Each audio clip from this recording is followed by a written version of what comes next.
Another first for us on this show, because I think we try to get things a little more balanced. You know, try to get off brand a little bit. Like try to find an olive branch, if you will, between you and me and the heated debate that is Derek Carr.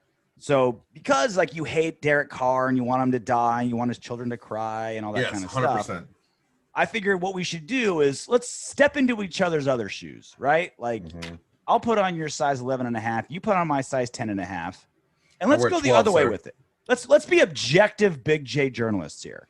Okay. So we decided that I'm going to say 5 bad things about Derek Carr, things like parts of his game, parts about him, parts about being a quarterback for the Raiders that I don't like that he needs to work on, or things that he can't work on, or just things that are bad about him. And you, Soto, are going to do the hardest thing you've ever done in your life, and that's say 5 good things about the Las Vegas Raiders quarterback, Derek Carr. I have mine listed 1 through 5. I figure we go in reverse order, right? 5 to 1. I want to make sure we do this without you sweating profusely, punching your screen, biting your tongue. Like if you start bleeding out of your mouth because you keep biting your tongue and gums, saying good things about Derek Carr. My teeth. Yeah, like I want to be able to like get that out of the way quick. So, okay. Do you want to go first or second? Are we doing one-on-one, like a one-off back and forth? I think we go like 5 and 5, 4 and 4, 3 and 3, and then we go down back and forth. Well, I have mine in no particular order. I just put 5 things. So you're already half-assing this because you can't stand saying something good about Carr. I put 5 really legit things about Derek Carr. Okay. Do I have to rank them? Okay, I'm just going to put them in the order that I have them. The order that it popped into your brain. Okay. You do first. Number 5. Number 5. I've said this before, and I'll say it very again. hard, strict rankings. Yes. Number 5, Derek Carr is excellent pre-snap. Yeah, I thought that was going to be much higher. Yeah, I thought it was going to be like your number 1 or 2. Okay. He's not good. I mean, well, it was the first one to pop into my head, so I mean, it should have been number 1, I guess. Fine. But excellent pre-snap. There's not much you can say about it. There's not much bad you can say about him pre-snap.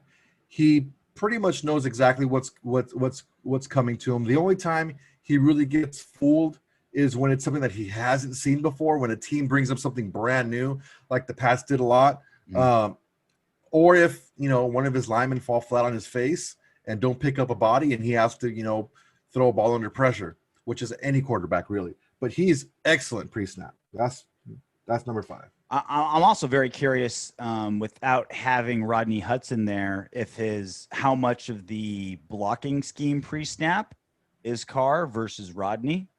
So like if he doesn't skip a beat in his blocking assignments, then it was Carr. If that's going to start to lag a little bit, maybe like Rodney should get a little bit more of that credit. But you're right. He's absolutely fantastic pre-snap. Even the strictest Carr haters can admit that. Number 5. He is so slow to build chemistry with offensive coordinators. And we use that as an excuse sometimes. Oh, he's had 4 offensive coordinators in 5 years. A lot of quarterbacks have had to deal with that and still succeeded. Tom Brady, it took him 5 games to find a stroke. Brand new team, brand new part of the country. Brand new everything. He had one guy, he had Gronk. Everything. And he found his stroke halfway through the season, right? It took Derek Carr, he has to be with the same crew for multiple seasons to be able to find a stroke. He has to be with John Gruden, a offensive mastermind, for him to be back at his 2016. So it's a valid excuse that it is harder for a quarterback with new offensive coordinators every season to find continuity and be better. But a lot of quarterbacks can do it. Derek Carr can't. Yeah, it's one of those things where he's a system quarterback. He needs to know the system inside and out, because he doesn't make plays off script.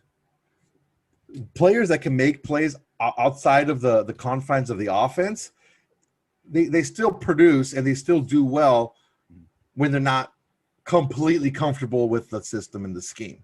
Yeah. If you're a system guy where you need to know the ins and outs of every little thing, it's going to take you some time to know that way. So, you may struggle initially. Number 4? That comes before 5. Number 4, Derek Carr is squeaky clean off the field.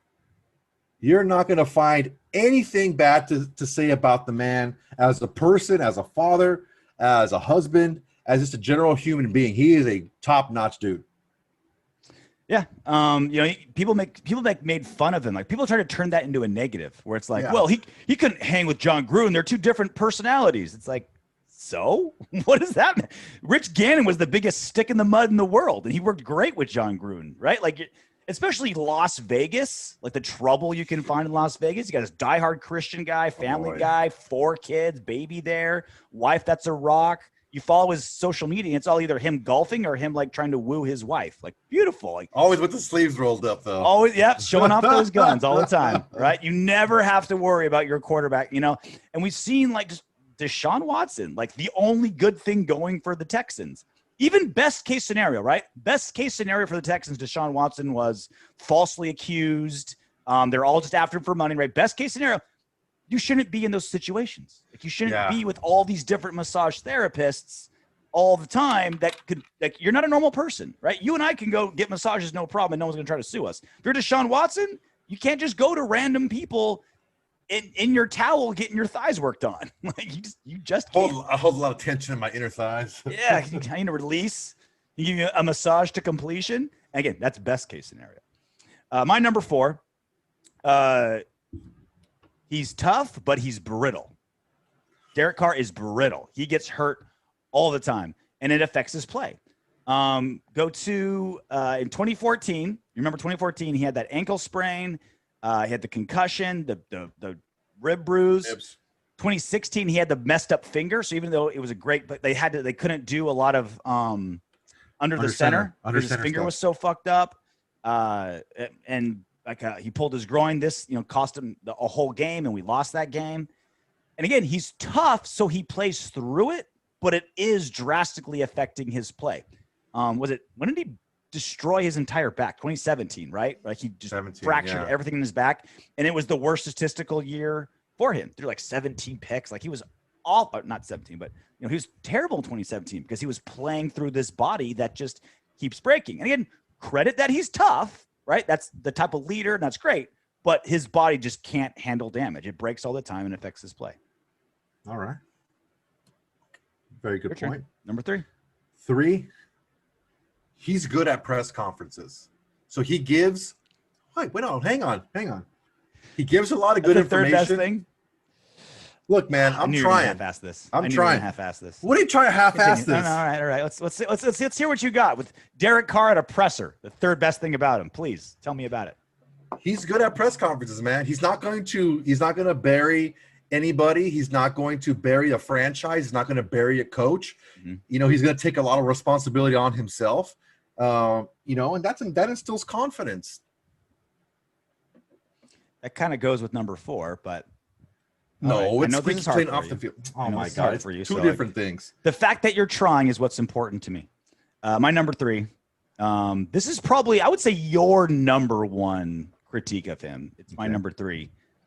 Conservative passer, right? You hate the check downs. You hate the dink and dunk. I think you give him too much shit for that. And again, we can debate all day long how much is him, how much is Gruden, how much is the system, things like that. Almost 90% of his passes this last season, one of his best season ever, right? Is 2020 statistically one of his best ever. Almost 90% of his passes were under 20 yards. He's got a really good deep ball. He's one of the most accurate deep ball throwers in football. He'll only throw it deep if they're wide open. Mm-hmm. He'll only throw it deep if he has. If the guy has like, at least a step and a half. Either like 3rd and 27, or you're wide open, or you're down by 3. Right? Like it has to. Like he needs to be forced to throw it deep, and he's great at it. And then Fresno State, they just did this. It was 4 goes, right? Like Fresno State ran this like awesome offense, so he knows how to do it. It's what he's been bred to do. Like it's his default setting. Yeah. And yet he just won't do it in the NFL, either because he doesn't want to stay in the pocket that long and get hurt. John Gruden doesn't want him to. He doesn't trust his receivers. One of the multiple injuries we talked about. He's got a bazooka in his armory, but he leaves it there. He's pulling out the 38. One of the things that really get me when people try to say stuff like, "Oh, it's the offense, it's this, is that." Like when BD was on, he said something like, "Oh well, he threw it deep against the game-winning play against the Jets. There was no other play. Yeah, that was the play to make. So I'm not going to give him credit for, well, he threw deep on that play. Well, what about that? Well, yeah, that was the only play whatsoever. There was no other play to have. You look at Gannon, he wasn't looked at as a check down Charlie. You look at Brad Johnson, he wasn't looked at as a check down Charlie. Those guys still push it deep. Those are guys in John Gruden offenses. So that's why there is something to be said for the system, but like I've been saying for a long time, it is not a true West Coast system because there is a lot of deep stuff built in. They just Carr doesn't take the chance to throw it that often. I think there's also a lot of lack of continuity at receiver. Well, I get it. Well, and to your point, I think there's a lot of like deep routes put into the playbook just to kind of open everything up. It's like, all right, here's like your fifth read. If he's wide open, then throw it to Ruggs. But really, we're going to Waller on the over, or like, Renfro on the slant or something like that. So I think like just because there's some dude running a go, that doesn't necessarily mean that that's really part of it. I forgot which guest we had that did a really good job explaining. Like, yeah, Gruden, almost every play has some guy going deep just to open up everything. Sanjeet. It says, yeah, Sanjeet was talking about that, which I think is, like you said, if he's wide open, then do it. But Sanjeet also said that he checks down when there's plays to be made downfield. He said it both. But yeah, okay. Number 2 for you. The way he encourages his teammates, the way he builds up his teammates. His teammates love him, man. His teammates love him, and I've never heard a teammate say a bad thing about Derek Carr. And this is on the field stuff. So they love and respect them, and that's something that's not always the case. Mm-hmm. And like I said, when I played football, we didn't like our quarterback very much, and if he gets hit, sucks to be you. Sucks to be you. My bad. Yeah, everyone loves Derek Carr. Everyone respects him. They know he puts in the work. He's the first guy out there. Voluntary OTAs. He's the first guy out there. Yeah. You want to stick around and throw some balls? Cool, let's do it. He's not going to tell anyone no. Gruden had a great line about no matter what sport you're coaching, no matter what organization you're the leader of, your best players have to be your hardest workers. Yeah. It sets an example for everyone else. And that's what everyone says about Derek Carr. And you can tell, too, it's not just like players saying general fluff. Like, it's very rare for any player on a team to bash their quarterback. Very, very rare. But they could say simple things like, oh, yeah, he's a leader, or he's been around a long time, or he has a great deep ball. Like, you can tell they're not just like throwing out random shit. They're being very specific. It's like, oh, he cares about us. Not even ex-Raiders. Guys who have left don't say bad shit about Carr. Yep. That's usually when you hear it. Mm-hmm. Number 2 for me. Only one left after this one. The number 2 biggest critique I have for Derek Carr, red zone. Not great in the red zone. Ooh, that's number 1. Now, again, similar to kind of the conservativeness, like you can't put 100% of the blame of the Raiders' red zone issues on Derek Carr, but there's a lot you can. He was below average in the red zone. He completed just 53.8% of his passes. That's 27th in the league in the red zone. 3.1 yards per attempt, 26th in the league, and 15 touchdowns, 18th in the league in the silver zone. So even when they did throw the ball, even when it wasn't just like 3 dives to Josh Jacobs, he still wasn't great. Yeah. Silver lining, only 1 turnover in the red zone. So like his problems in the other 80 yards of the field, he doesn't do it in the red zone. So that's like his one good thing. But everything else, it's, again, conservative play call, part of it. But even when Gruden does give him the ball and say, all right, buddy, go to work, below average in just about every single metric other than turnovers. That's also, hopefully, though, that's like a statistical anomaly. Hopefully that's one of those things where it's like kind of every season things, you know what I mean? I think he'll regress to the mean, because that doesn't really make sense as part of his game. Like the short game is his good game, right? So it's like, I'm hoping it's just a hiccup and not something that's going to stick with him. But there's no question that the Raiders offense was terrible in the red zone this season, and Derek Carr was a big chunk of the reason why. Well, his issue outside of the red zone isn't that he can't throw the ball deep, like we said. It's not like the short game is his game. It's that's the riskier play to go deep.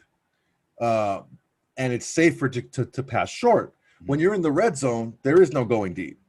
Everything's tighter. The windows are a lot smaller. So everything is risky. Yeah. And that's not his game, man. That's not his game. Silver lining, he had 3 rushing touchdowns in the red zone this season. So if he can, I think a big reason why he's so bad there is he's such a not run threat, right? Like Lamar Jackson in the red zone, you're like, pick your poison, right? With Derek Carr, it's like, what's he going to do, run? Yeah. So like they had him run a couple times. So maybe teams will be like, all right, maybe we kind of have to worry about Carr running. But for now, no bueno. All right, your number one. Number one. The number one thing that makes you love Derek Carr and acknowledge that he is the guy for the Raiders. He has some dreamy eyes. Those piercing blue eyes. I knew you weren't going to take this serious. I knew there's no way. There's 100 good things you can say about Derek Carr. Okay. 1 through 4 are basically the same. Okay. What are you talking about? Excellent pre-slap. As a person, I'll pre-slap you after the show. Excellent pre-snap. As a person, he's a top-notch quality person off the field. He's good at press conferences. He's not going to throw anyone under the bus. He's going to keep the team united. He's very encouraging of his teammates. Okay, and number one thing that I like about Derek Carr is he can make an unknown a star. He's done it twice already. Yeah. He can make an unknown player a star. He did it with Waller. He did it with Aguilar, who was basically a throwaway. Yeah. He was a throwaway pick. And when he builds confidence with you, he can make you a star. He's that good. Touché. Very, very true. And he can make, like, again, I feel like he helped Rodney Hudson become a star as well because they were so good pre-snap together that they helped each other.